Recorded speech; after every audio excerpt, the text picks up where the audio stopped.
The trial of accused Boston Marathon bomber Dzhokhar Tsarnaev continued into its third day of testimony, with victims and first responders taking the stand. Tsarnaev has pleaded not guilty, and his attorney is trying to focus the blame for the bombing on his deceased older brother Tamerlan in an effort to avoid the death penalty.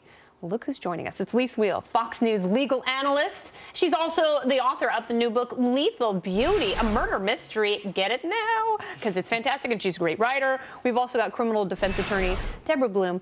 Blum or Blum? Blum. Blum, like Plum. You guys, thank you very much for being here. Great to be here. Thank you. Lise, walk me through the trial. What is the prosecution trying to establish in these first few days, and how can the defense go? This is not a whodunit. In other words, we know that he did it. He's trying to say, look, it was my brother that made me do it. I didn't, I bear no, responsibility really for this because my brother made me do it. The prosecution on the other side is saying, heck no, the brother, well, you were in it with the brother. You were writing notes saying, Americans are horrible, love Islam, jihad is good, and right after you were shooting down an MIT officer, on an ambush. So the prosecution is coming out and saying these are aggravating factors. There are 17 out of 30 counts that carry the death penalty, and they're doing a great job bringing in right now the victims, the survivors, people that lost their legs, a father that lost his son, his 8-year-old son, bringing those people in and bringing to the fore for the jury the emotion behind this. Yeah. We were all, this whole nation was really captivated by this for over a week when Boston pretty much shut down.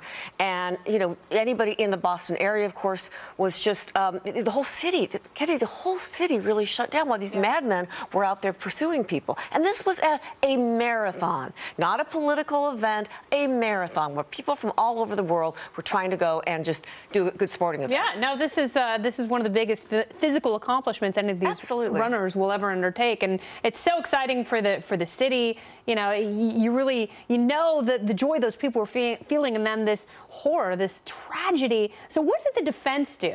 I've read that they may try and go for the Lee Boyd Malveaux defense. He was one of the people in the Washington D.C. area, one of the snipers, and they're going to say that Dzhokhar fell under the spell of his older brother. Do you think that's going to work? Well, this case is not about whether he's going to be found guilty. What it boils down to is whether he's going to get the death sentence or if he's going to get life without parole. And quite frankly, these are atrocious, atrocious acts.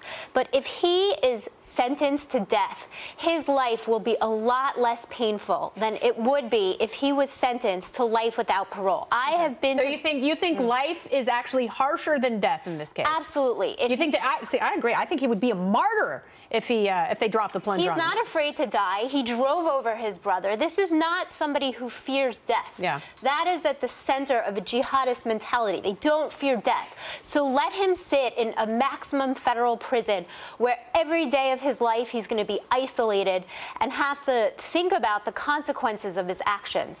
Yeah, but the two of you are focusing on him and how he's feeling. Yeah. Frankly, I don't give a darn how he's feeling. I'm more worried about the victims' families, and if they want to see the death penalty imposed here, then, for their kind of closure, for them to be able to be in that room when he dies, that's who I'm thinking about, not what he cares about or what he wants. It's the last thing on my mind. I absolutely agree with you. I think that Are you pro-death penalty, Deborah?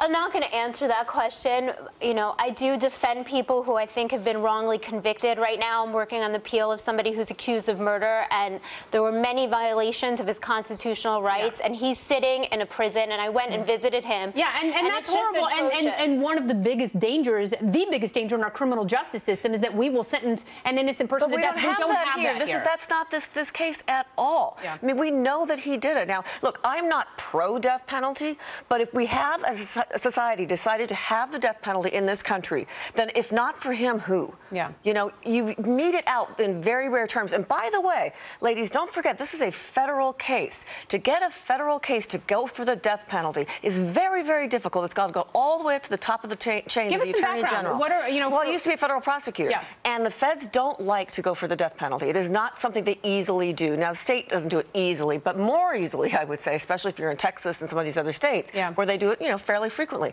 No, for the feds to go with death penalty, again, they go all the way to the top. So many people have to sign off on it. So many eyeballs have to be looking at this and making that decision. Well, we'll see. The most important eyeballs right now are those 12. Well, this state doesn't even have the death penalty, but because it's a federal case, he is.